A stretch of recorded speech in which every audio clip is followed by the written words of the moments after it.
আসসালামু আলাইকুম। আপনারা সবাই কেমন আছেন? আলহামদুলিল্লাহ, আমরা অনেক ভালো আছি আলহামদুলিল্লাহ। আসমিতকে আজকে বাবুল্যান্ডে নিয়ে আসলাম। এখানে আসমিতের অনেক পছন্দের জায়গায় এবং আসমিতের সব পছন্দের রাইডস আছে। এখানে যতগুলো রাইডস আছে আসমিত সবগুলোতে স্বতঃস্ফূর্তভাবে অংশগ্রহণ করে এবং একা একা সবগুলো রাইডসেই সফলভাবে সে খেলতে পারে সুন্দরভাবে। এখানে প্রত্যেকটা রাইডসে সে একা একা অনেক সুন্দরভাবে অন্যান্য বাচ্চাদের তুলনায় সে অনেক অ্যাক্টিভ। এখানে প্রত্যেকটা রাইডস তাকে শিখিয়ে দিতে হয় না, সে বাচ্চাদের দেখে এবং সে অনেক সুন্দরভাবে এই রাইডসগুলোতে খেলাধুলা করে। তো বাচ্চারা বাসায় সারাদিন থাকলে তাদের মন মেজাজ খিটখিটে হয়, তারা ঘ্যান ঘ্যান করে। তো বাইরে নিয়ে গেলে এদের মন মানসিকতা অনেক ফ্রেশ থাকে। তো আমি চেষ্টা করি বাচ্চাকে যখনই সময় পাই বাইরে নিয়ে যাওয়ার। যেমন বাইরে নিয়ে গেলে তাদের হাইপার অ্যাক্টিভিটি কমে। বাচ্চার হাইপার অ্যাক্টিভিটি কমানোর জন্য আপনি যদি বাচ্চাকে নিয়ে বাইরে হাঁটাহাঁটি করেন তখন সে বাইরের পরিবেশের সঙ্গে পরিচিত হয় আর তার মন মানসিকতা অনেক সুন্দর থাকে। তখন বাসায় সে অনেক সুন্দর খেলাধুলা করে, তার মন মানসিকতা সবসময় ফ্রেশ থাকে, সে সুন্দরভাবে সবার সঙ্গে ব্যবহার করে। এসব কারণে বাচ্চাকে আসলে বাইরে নিয়ে যাওয়া। বাচ্চা আমি চাই বাচ্চাটি যেন আরও 10টা বাচ্চার মতো যেন চলাফেরা করে, তারা যেভাবে খেলে তাদের সঙ্গে যেন খেলে, তারা যেভাবে মিলেমিশে করে সে যেন আরও 10টা বাচ্চার সঙ্গে মিশতে পারে, সোশ্যাল কমিউনিকেশন স্কিল যেন ডেভেলপ করতে পারে। আসলে বাচ্চা যখন একটা বাসায় সারাদিন বদ্ধ অবস্থায় থাকে, রুম থেকে বের হতে পারে না, তখন তার মন মানসিকতা ভালো থাকে না। বাইরে নিয়ে গেলে সে বাইরের পরিবেশের সঙ্গে পরিচিত হতে পারে, বাইরে বিভিন্ন জিনিস দেখে এবং সেগুলো যদি তাকে বলেন যে এইটা এই এই জিনিস, এইটা গাড়ি, এইটা ফুল, এইটা গাছ, এটা প্রজাপতি, এটা পাখি, এভাবে যদি দেখিয়ে দেন সে সেই জিনিসগুলো দেখে এবং সেগুলোর সঙ্গে পরিচিত হওয়ার চেষ্টা করে। আর তার মেন্টালিটি তখন অটোমেটিকলি চেঞ্জ হয়ে যায়, মন মেজাজ অটোমেটিক তার ভালো হয়ে যায়। যখন আপনি বাসায় রাখবেন বাচ্চাকে, সব সময় সে বাইরে যাওয়ার জন্য ছোটাছুটি করে, লাফালাফি করে, রাগারাগি করে, মন মেজাজ ভালো থাকে না, খিটখিটে হয়। আপনি বাইরে নিয়ে যাবেন, বাচ্চার মন মানসিকতা ফ্রেশ হবে। এখন বাচ্চার যে অতি চঞ্চলতা, এইটা কমানোর মেন উপায় হলো এই বাইরে নিয়ে আপনাকে বাচ্চাকে সময় দিতে হবে। সেটা হতে পারে লেক পারে বা রাস্তায়, খোলা রাস্তায়, খোলা আকাশের নিচে, যে কোনো জায়গায়। সেটা বাবুল্যান্ডে হতে হবে এরকম না। আসমিতের এখানে পছন্দের জায়গায় এইটা, এই জন্য ওকে এখানে নিয়ে যাই। বাচ্চার মা তো বাচ্চাকে সময় দেয়, বাসায় সারাদিন সে বাসায় থাকে, বিভিন্ন কাজে ব্যস্ত থাকে। দেখা যায় যে বাচ্চার মারা বাচ্চার সঙ্গে সকাল থেকে সন্ধ্যা পর্যন্ত বাসায় বিভিন্নভাবে যোগাযোগ করার চেষ্টা করে, খাওয়ানো, গোসল করানো, ঘুমানো। তো বাচ্চার বাবা হিসেবে অনেক দায়িত্ব আছে যেটা বাচ্চার মা পারে না। আপনি বাইরে নিয়ে যাবেন, আপনার ফ্যামিলিকে সময় দিবেন। অনেক সময় দেখা যায় বাচ্চা আক্রমণাত্মক হয়ে যায়, অনেক রাগারাগি করে, নিজে রাগ করে নিজেকেই হেট করে এবং অনেক সময় বাচ্চা সামনে যাকে পায় তাকে কামড় দেওয়ার চেষ্টা করে বা চোখে মুখে খামচি দেওয়ার চেষ্টা করে। তো এটা কেন করে? বাচ্চা যখনই মানসিকভাবে সে দ্বিধাগ্রস্ত থাকে, বিকারগ্রস্ত থাকে, দেখা যায় বাচ্চার মেন্টালি যে হেলথ, যে সুস্থতা থাকার প্রয়োজন ছিল সেটা নেই। সেটা না থাকার কারণে এই প্রবলেমগুলো হয়। তো বাচ্চার মেন্টালিটি ফ্রেশ করার জন্য অবশ্যই আপনাকে বাইরে নিয়ে যাইতে হবে, বাইরে ঘুরতে হবে। যেহেতু সন্তান আপনার, দায়িত্বটাও আপনার, সন্তানকে সময় দিতে হবে, অবশ্যই সময় দিতে হবে আপনার, পর্যাপ্ত সময় দিতে হবে আপনার বাচ্চাকে। আর এই স্পেশাল চাইল্ডের ক্ষেত্রে সেটা বাবা মার উপর ডিপেন্ড করে যে স্পেশাল চাইল্ড কতটুকু ডেভেলপ করবে।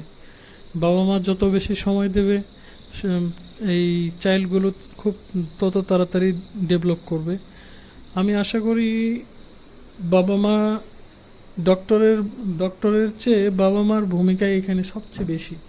ডক্টরের ভূমিকা যদি 5% হয় তাহলে বাবা মার দায়িত্ব 95%। কারণ আপনি ডক্টরের কাছে নিয়ে গেলেন, ডক্টর হয়তো সাময়িক কিছু মেডিসিন দিবে, মেডিসিনে হয়তো 5% হবে। বা ডক্টরের কাছে আপনি থেরাপি দিতে গেলেন, সেই থেরাপি সেন্টারে আপনার ডাক্তার সময় দিবে কতক্ষণ, 40 মিনিট অথবা 1 ঘন্টা, এর বেশি না। একটা ডাক্তার একটা থেরাপি সেন্টারে 1 ঘন্টার বেশি সময় দিবে না, এবং আপনাকে সেখানে একটা সেশনে 1000 টাকা দিতে হবে।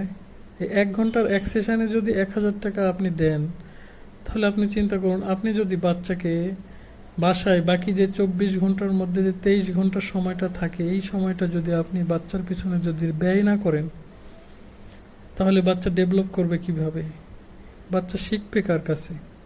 আপনি যদি চান যে আপনি একজন কাজের মানুষ রাখলেন, বাচ্চাকে টেক কেয়ার করবে, তো না, সেটা আপনার ভুল ধারণা। আপনার বাচ্চা আপনি যতটুকু ভালোভাবে টেক কেয়ার করতে পারবেন, বাচ্চাকে যতটুকু বুঝতে পারবেন, কাজের লোক ওইভাবে টেক কেয়ারও করতে পারবে না, আপনার বাচ্চার প্রতি ওইভাবে বুঝতেও পারবে না যে আপনার বাচ্চা কি চাচ্ছে, আপনার বাচ্চার কি চাহিদা। তো সন্তানটা আপনার, সন্তানের ভবিষ্যৎও আপনার হাতে। আপনি চান, যদি চান যে আপনি অবহেলায় সময় নষ্ট করবেন, বাচ্চাকে সময় দিলেন না, চায়ের দোকানে সময় কাটালেন বা বাসায় শুয়ে থেকে সময় কাটালেন, বাচ্চাকে নিয়ে কোথাও বের হলেন না, বাচ্চার দিকে মনোযোগ দিলেন না, তাহলে একটা সুস্থ বাচ্চাও অটোমেটিকলি সে অসুস্থ হয়ে যাবে। একটা বাচ্চাকে শারীরিকভাবে যে আমি বারবার বলতেছি যে শারীরিকভাবে যে সুস্থতা প্রয়োজন, ঠিক তার চেয়েও বেশি গুরুত্ব দেওয়া প্রয়োজন মানসিক সুস্থতার প্রতি। আপনার এই মানসিক বিকাশের ক্ষেত্রে প্রথমেই ভূমিকা রাখে বাবা মা। বাবা মার কাছে যেটা শিখবে সে সেটাই তার লাইফে অ্যাপ্লাই করবে। বাইরে নিয়ে গেলে তার পাশের যে বাচ্চাগুলোর সঙ্গে খেলাধুলা করবে, সেই বাচ্চারা কি খেলাধুলা করতেছে সেইটা দেখতেছে, তারা কিভাবে চলাফেরা করতেছে সেইটা দেখতেছে, তারা কি করতেছে সেইটা দেখতেছে, সেখান থেকে অনেক কিছু শেখে সে।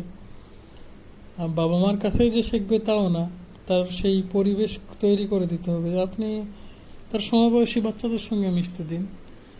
সে আপনার টার্গেট থাকবে যে সে যেন তার সমবয়সী বাচ্চারা যেটা করতেছে সেটা করুক।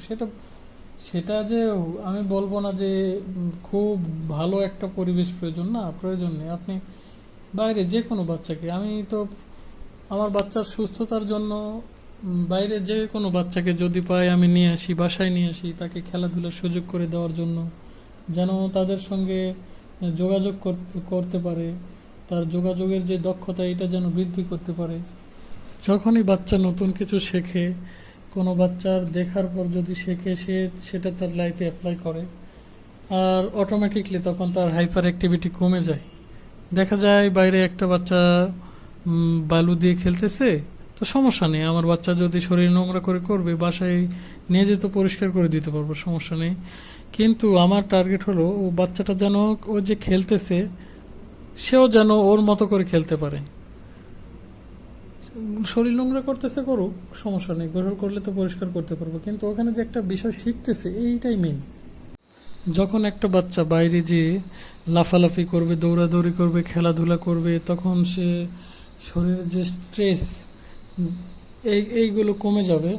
সে তখন বাসায় এসে অনেক হাসি খুশি থাকবে, খেলাধুলা করবে, স্বতঃস্ফূর্ত হবে, বাবা মার সঙ্গে ভালো ব্যবহার করবে, খাওয়া দাওয়া করবে সঠিকভাবে। তখন রাতে সে অনেক সুন্দরভাবে ঘুমাবে। যেসব বাচ্চার মানসিক প্রবলেম থাকে, মেন্টালি যেগুলো প্রবলেম থাকে, ডাক্তাররা বলে পর্যাপ্ত ঘুমানোর জন্য। তো এই যে বাইরে যেয়ে যখন শরীর ক্লান্ত হয়ে যায়, তখন সে বাসায় এসে অবশ্যই সে সুন্দরভাবে ঘুমায়। তো এই ঘুমানোর কারণে ওর যে ঘুমের প্রয়োজন, প্রতিদিনের যে ঘুমের প্রয়োজন, এইটা পূরণ হয়ে যায়। বাচ্চার প্রতিদিনের যে ঘুমের চাহিদা, খাবারের চাহিদা, এগুলো যদি পূরণ হয়, তাহলে সে দিনের বেলা অবশ্যই শান্ত থাকবে আর সুস্থ থাকবে। তো আমার বাচ্চার জন্য সবাই দোয়া করবেন, সবার কাছে দোয়া চাই, এই প্রত্যাশায় আজকে এখানে শেষ করছি। আল্লাহ হাফেজ, আসসালামু আলাইকুম।